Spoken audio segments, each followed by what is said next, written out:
So, good morning. This is the Environmental and Community Services Committee agenda for the 9th of December 2025, the last of the year. Do we have any applications for attending meeting via video link? Nil received, Madam Any Chair. apologies? Nil. Disclosures of interest? Nil. Public participation? We've received one application, Madam Chair, from John Russell in relation to ECSC 12.2 DA 88 of 2025. Mr Russell was speaking against the recommendation, however I believe it would have been for the recommendation because Mr Russell to the Correct. Yep. DA. It appears Mr Russell isn't with us at the moment. Okay, thank you. Site inspections? Nil. Okay.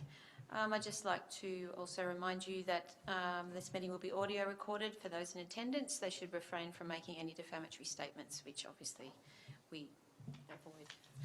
So the first one, do we have Mr Russell? Okay, thank you. Mr Russell, would you like to speak now? Because we've actually started the meeting.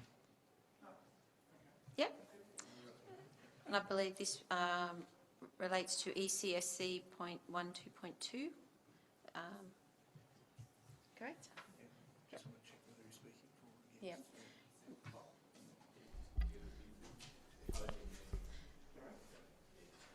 You get to stand at the podium.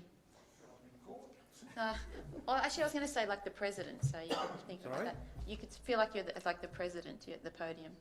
We just have to first ask if you're, because the recommendation for this is to oppose this. Yep. So we'd like to ask, are you for opposing it or against opposing? Very much against it. So you're opposing I'm it. opposing it. So you are for the. We're opposing it.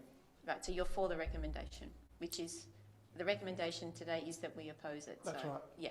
Just want to clear that up. Yep. Okay. So you'll have 5 minutes, and at 4 minutes you'll get a little sound, and then at the 5 minutes we'd ask you to hopefully have your conversation wrapped up. Right. Well, since we submitted our objection to this development, well, there's been more developments. We now have, if I just show the court, council. I feel like I'm in court. Sorry? You're with friends, relax. Right. There's now a truck parked in that property, a prime mover of all things, which is completely inappropriate. I mean, I've got a photo of it here somewhere. Where is it? And, I was looking through the documents of his environmental issues, and he ticked that vehicular access was fine. But, you know, I've got photos of here of where his driveway is. I was supposed to show you this, but there's no way you can get a truck down there. So he uses the neighbour's driveway. Oh, there's the truck there. Okay, so he's got... Can I come over? Yeah, please do. Yeah. So he's got this prime mover in there, right? Right. And his proposed shed is meant to go in front of this one. Why he needs another enormous shed, which this one shouldn't be here anyway, because it's an industrial size shed on residential land, not allowed. How is that approved? And that's another question I've got to ask. Yeah. Did you want to show the other members of the... Just in mind, you've got 3 minutes to go. Yeah. Yeah.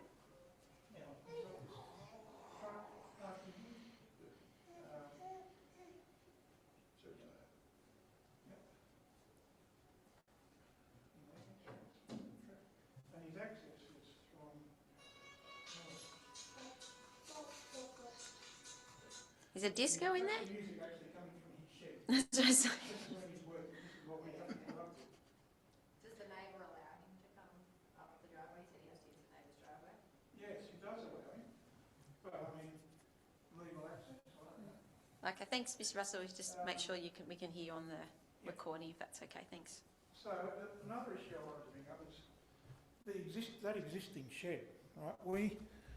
after we got notification, which didn't come from council, it came from my neighbour, and I'd like to ask council why,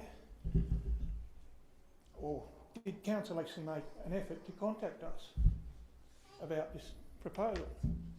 Because the original shed, there was nothing. We got no notification from council about anything. It just went up. I actually wrote a letter to the general manager, no response whatsoever. I wrote another letter to Peter McGill, over there, and he passed it on to the Director of Environmental and Community Services. Haven't heard anything back yet, because that's another matter to this one. But, you know, was there any effort to contact us about these proposals? I don't know. I need to ask that question. Okay. So you've just got 1 minute to go, roughly. What else is there? Yeah. Oh, there was that it? Yeah, I think that was pretty much it, yeah. So just to wrap up, first of all, you just don't think the access is correct? So the access is inappropriate, you don't feel the process was in place for you to be able to... He's ticked on that form, the environmental form, that access is fine. Yeah. But he's got to use his neighbour's property to get down there, and then he can't come down his own driveway. Okay, thank you. So do we have any questions for Mr Russell? Yeah, just to clarify, yes, I did receive an email and I referred it to the appropriate Environment Director, and it's become part of the information that informs today's decision. So yes, your input was seen and forwarded up the chain, so it has been used. Right. Okay. Okay, thank you. I guess we're done. Yeah. Yeah. Thanks so much. Okay, so we're going to firstly go to the item of ECSC 12.1 development application for a small-scale commercial egg production facility. Mr Pringle, would you like to speak to that, please? Yes, thank you, Madam Chair. So this is for a small-scale egg production facility at 450 Stewartsbrook Road, Woolooma. It's to accommodate 2,700 laying hens within this facility.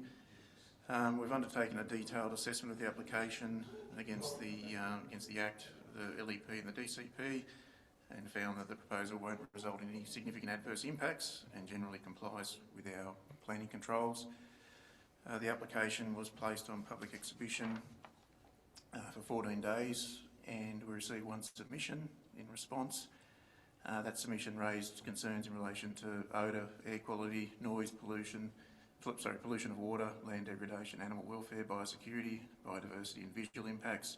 Those issues have been considered and addressed in the planning assessment report attached. We have made a recommendation to approve the facility subject to conditions of consent in attachment 1. Thank you, Mr Pringle. Just one question. The person who sent in the submission, not the submission, the person who's against this, do they live full-time on that property next door? Through you, Madam Chair, I believe they don't. So there's no residents on that place, so they're kind of part-time on that farm, is that correct? That's my understanding, Madam Right. Chair. But that's And so understanding, yep. they're against a farm using farmland for farmland purposes, is that the understanding? My understanding is they've got concerns with the proposed development and potential impacts from that development. So, but obviously this is a rural property, zoned for rural activities, which is what this proposal is for. Right, thank you. Any mover? Yep, Councillor Stoltz, second. Thank you, Councillor Clout. Any comments, discussion? Yeah, if I may. Councillor McGill? When I looked at this, my first concern was Stewartsbrook, and then reading the letter objecting to the development was quite persuasive for a while there. It seems to have faded off. I just wonder if we have sufficient restraints, given that they're right next to a creek that feeds straight into Glenbourne Dam. Glenbourne Dam is very important to this community, that the quality of the water coming out of there. And I also ask, through you, to the Director of Environment, how does this impact on the recently approved drinking water plan and map for the Shire? Is this within that area, and are we actually posing some risks to the quality of our drinking water? Mr. Pringle. Through Madam Chair, obviously we've undertaken a detailed assessment of this proposal, looked at all those potential impacts and believe there's adequate mitigation measures in place and adequate controls to ensure that it won't have a detrimental impact on watercourses in the area. And yes, I believe it is within the new extended catchment area. Yep. I believe the catchment area though is hundreds of square kilometres, so Yes. I mean, by stopping this, you're stopping a great deal in that area. Just supplemental then, I would suggest that we need to, in the initial stages of this development, do some very close monitoring to make sure that they do abide by the conditions and we don't jeopardise that water quality. Thank you. Are we ready to vote? All in favour? Through you, Madam Chair, just a comment. I commend these farmers. Things aren't easy on the land these days, and a lot of people rely on another income. And this particular person has got a butcher shop in Morpeth, and to me, this is going to do no effect anywhere, only for them, and they're going to put up with it. So, yes, and I believe the neighbouring residents are not permanent. So, yeah, thank you. I mean, more strength to them for doing something extra on top of everything else they do. All those in favour? The ayes have it. Thank you. Okay, so we get to ECSC .12.2. That is the DA 88/2025, and this is the shed that Mr. Russell alluded to. Mr. Pringle, would you like to speak to this, please? Yes, thank you, Madam Chair. This proposal is for construction of a shed, 80 square metres, which would be in addition to an existing shed on the site of approximately 100 square metres, which would result in a combined floor area of approximately 180 square metres for the shed, or for both sheds combined. We've undertaken a detailed assessment of the proposal and found that the proposed building is industrial in scale and is not consistent with the established residential character of the subject site or the surrounding neighbourhood. The application was notified, placed on public exhibition for 14 days, so all adjoining properties would have been notified. Received 3 submissions in total, raising various concerns with the proposal, and all of those issues are outlined in the report. We have recommended refusal of the application based on the concerns raised in the submissions and the impacts that we've identified from the proposed development. The reasons for refusal are outlined in attachment 1. Thank you, Mr. Pringle. So, first get a mover. Councillor McGill, seconder. Councillor Clout. Any comments or discussion? Councillor McGill is rising. Yeah, thank you. I've driven past this site after this DA had been drawn to my attention, and I've got to agree with the objectors. There's too much on the site already, and this will just exacerbate the problem. Yes, it's a 1,000-metre block, but it's still a residential area. It's not zoned for home industry the way that they're proposing to do it. Obviously, he's got a trucking business. He needs to store his truck. The shed is just way too big for that purpose at this stage, so I have no support for this application. And thank the residents who have raised their objections for actually bringing it to all of our attention. So thank you. Thank you. Any more discussion? Madam Chair, just a question to Mr. Pringle. So, Matt, the access is actually spanning them through the neighbour's block. Only way you can get into that shed.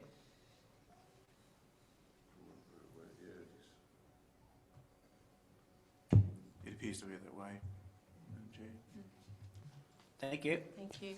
Just, if I may, through the Chair, Director, just the Normally you original don't- shed. Normally you don't get 2 bites of the apple. No, this is a question. The original shed, was that actually approved correctly?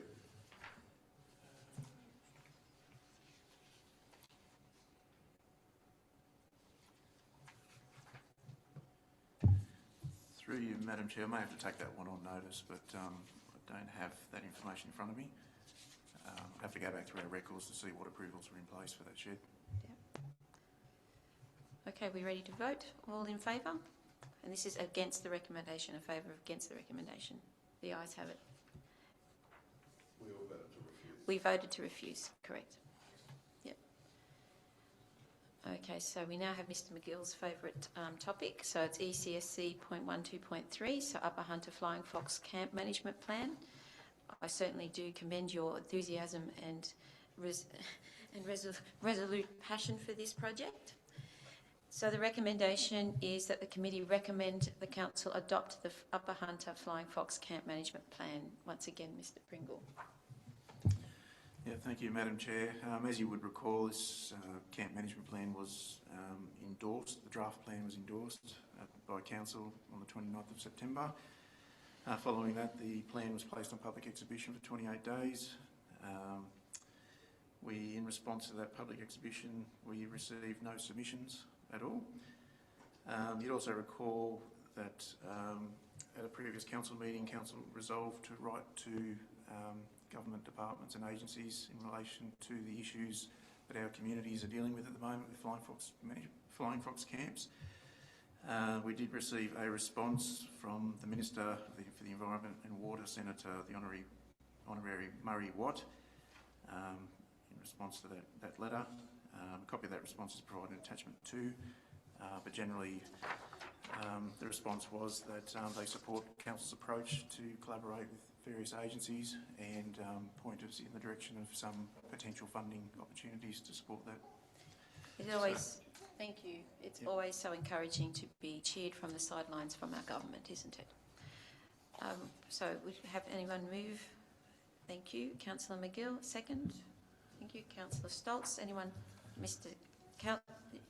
Councillor McGill, you might as well just stay standing. Thank you, kindly. Yeah, off you go. Look, I was sceptical at one point. This is definitely a plan. We now need the action to come out of the plan, and that obviously will require support and funding from other authorities as we go forward.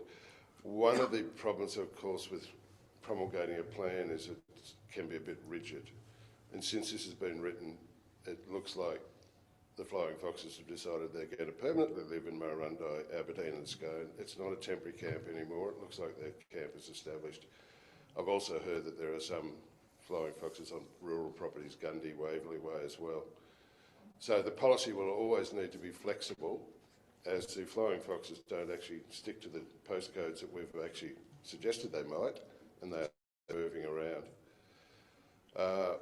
What we have discovered up in Murrurundi at this time of year, the Grevillea robusta, silky oak, is in full flower and it's delicious. And the feeding frenzies are just going on every night up there. We look forward to some clean-up of the Pages River coming out of this plan to try and solve the issue. They will be back in numbers again March, April, May next year, and we will have the community upset again, and we need to be very proactive and ready for it. Thank you. Thank you, Councillor McGill.